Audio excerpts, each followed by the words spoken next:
नमस्कार विद्यार्थी मित्र हो. In last period you have studied about the construction and working of the human eye. Now today we'll discuss about the defects of the vision and their corrections. म्हणजे एखाद्या व्यक्तीला पाहण्यामध्ये दोष का निर्माण होतो. Some person can see the nearby object or some person or cannot see the distant object clearly, but some person can see the distant object clearly but unable to see the nearby object. असं होण्याचं कारण काय आहे. आणि some person can see the any object clearly without any stress on your eye. मग त्याच्यामध्ये that person can see the nearby object as well as distant object. If any person can see the nearby object as well as distant object clearly, at this time you can say that the eye of that person is nothing but the normal human eye. Before the study about the defects of the vision and their correction, first we consider the normal human eye. कारण आपण defects explain करत असताना comparatively normal human I consider करणार आहोत. मग normal human आयमध्ये ती व्यक्ती जवळचाही ऑब्जेक्ट क्लिअर का पाहू शकते आणि दूरचाही ऑब्जेक्ट का क्लिअर पाहू शकते.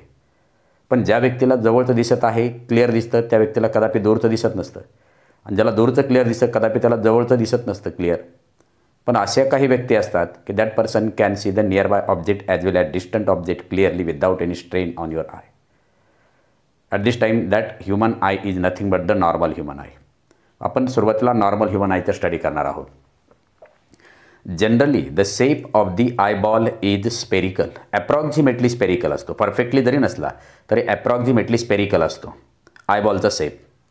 आणि diameter of the eyeball in the normal human eye is equal to 2.4 centimetre. आपण इथं नॉर्मल ह्युमन आय जर कन्सिडर केला, suppose this is the eye lens and this is the retina.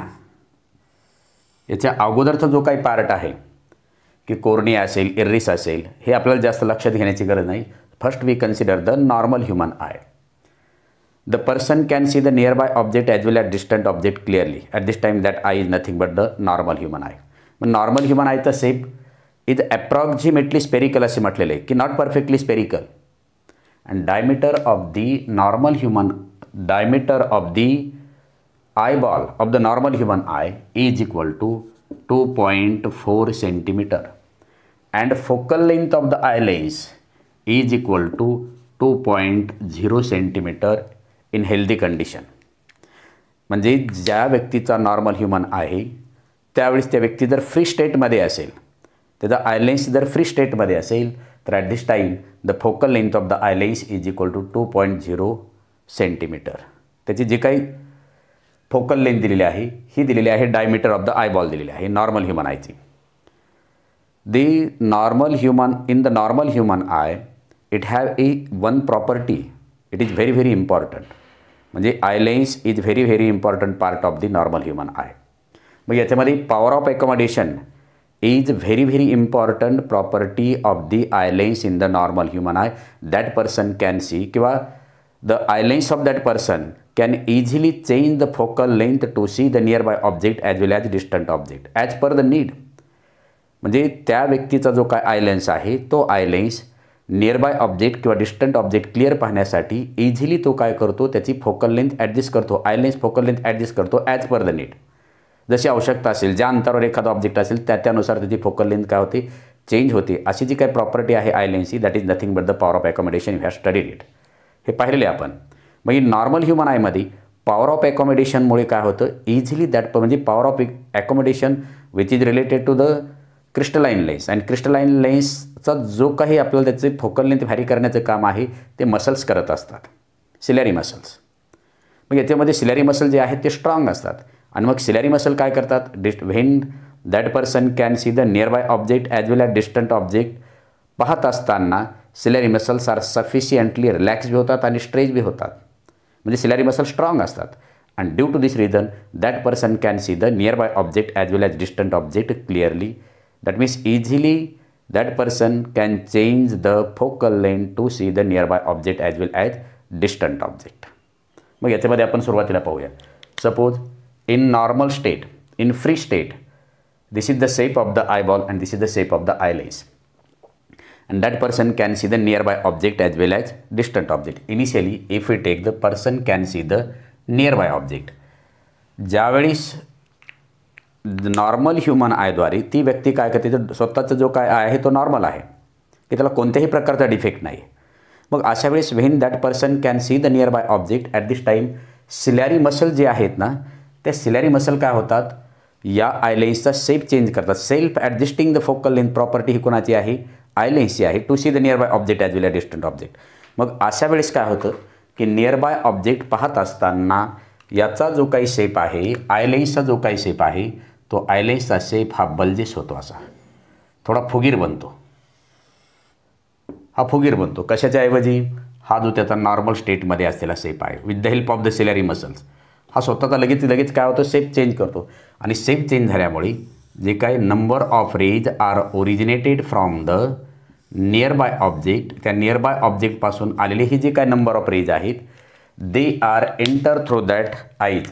आणि अशा वेळेस काय होतं की कॉन्व्हर्जिंग पॉवर जी काय आहे, या आय लेन्सची converging power goes on increasing. आपण डायव्हर्जिंग आणि कॉन्व्हर्जिंग पॉवर पाहिलेले की जर refracted ray more bend towards the principal ॲक्सिसकडे होत असेल ओरिजिनल पाथपासून, समजा हा याचा ओरिजिनल पाथ आहे आणि जर रिफ्रॅक्शन असं होण्याऐवजी तो जास्त रिफ्रॅक्ट झालेला आहे, म्हणजे त्याची कॉन्व्हर्जिंग पॉवर जी काय आहे ती कॉन्व्हर्जिंग पॉवर वाढते due to the shape of the eye lens is bulges. फुगीर झाल्यामुळे, आय लेन्सचा शेप फुगीर झाल्यामुळे त्याची फोकल लेंथ काय होते, कमी होते.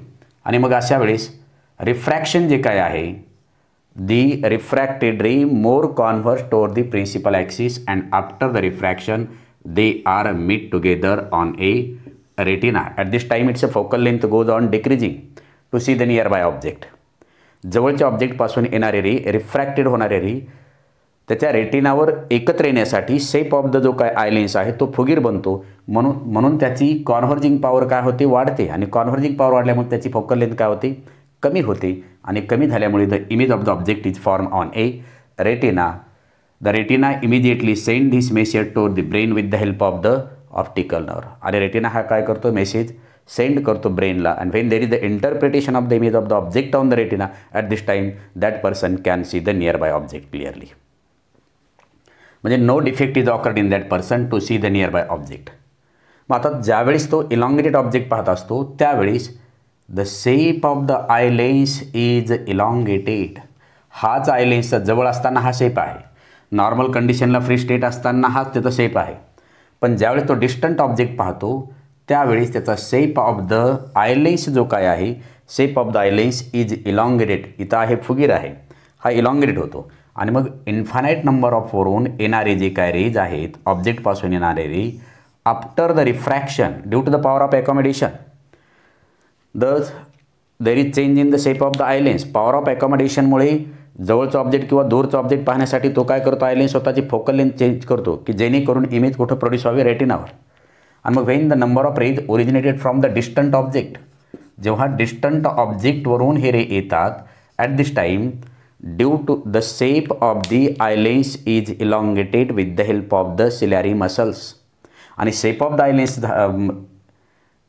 इलॉंगेटेड झाल्यामुळं काय होतं की after the converging power goes on decreasing. समजा मी इथं कॉन्व्हर्जिंग पॉवर या लेन्सची जर सुरुवातीला अशी घेतली असेल, पण इलॉंगेटेड झाल्यामुळे त्याची कॉन्व्हर्जिंग पॉवर काय होते, कमी होते. आणि कॉन्व्हर्जिंग पॉवर कमी झाल्यामुळे after the refraction all these rays are met together on a retina. आणि मग अशा वेळी त्याची फोकल लेंथ इन्क्रीज होते. म्हणजे focal length shape of the eye lens goes on increasing. Elongated असेल, फ्लॅट असेल, इलॉंगेटेड जर शेप झाला तर कॉन्व्हर्जिंग पॉवर डिक्रीज होते. आणि कॉन्व्हर्जिंग पॉवर डिक्रीज झाल्यामुळे after the refraction all these rays are met together on a retina. म्हणजे due to the power of accommodation, power of accommodation strong असल्यामुळे दोन्ही कंडिशनला eye lens can change it shape to see the near by object as well as distant object. आणि shape change होत असल्यामुळे each and every time there is change in the focal length.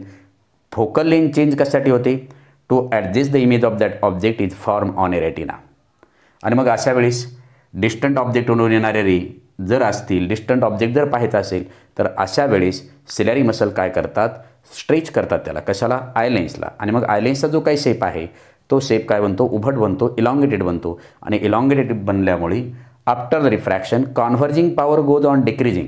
आणि converging power goes on decreasing due to this reason they are met together on a retina. Focal length goes on increasing.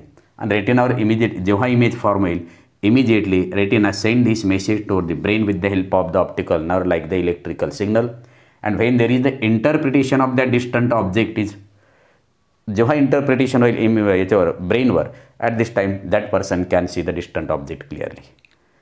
म्हणजे a person who can see the near by object as well as distant object clearly without any strain on his eye at this time that eye of the person is nothing but the normal human eye. आता normal human eye the defect का produce झाले नसेल because त्याच्यामध्ये असणारे ciliary muscle जे आहेत त्या ciliary muscle strong आहेत आणि सिलरी मसल क्रिस्टलाइन लेन्सचा शेप काय करतात चेंज करतात as per the need. Distant object असेल किंवा नियर बाय ऑब्जेक्ट असेल डिस्टंट ऑब्जेक्ट असेल तर shape of the eye lens is elongated therefore converging power goes on decreasing image is form on retina. When that person can see the near by object at this time the rays coming from that near by object but after the refraction near by ऑब्जेक्टवरून येणारे रे जर असतील तर त्यावेळेस converging power of the eye lens goes on increasing and the focal length of the eye lens goes on decreasing. Due to this reason the image is formed on a retina, and when image is formed on a retina immediately send this message to the brain with the help of the optical nerve like the electrical signal, and there is the interpretation of the image on the brain. At this time that person can see the nearby object as well as distant object clearly or any definite position. म्हणजे हे सगळं जे काही clear आहे ना ही power of accommodation of the eye लेन्समुळे आहे. आणि मग जर एखाद्याचे पॉवर ऑफ ॲकॉमोडेशन लॉस जर झालेले असेल हे कोणामुळे लॉस होत असेल due to the weakening of the ciliary muscles in his eye. आणि जेव्हा या सिलरी मसल वीक होतील तेव्हाच त्या व्यक्तीचं हेल्दी जो काही ज्याचं हेल्दी ह्युमन आय आहे किंवा नॉर्मल ह्युमन आहे त्या व्यक्तीच्या डोळ्यामध्ये डिफेक्ट तयार व्हायला सुरुवात होते. Then in next period will study about the defects of vision and their corrections.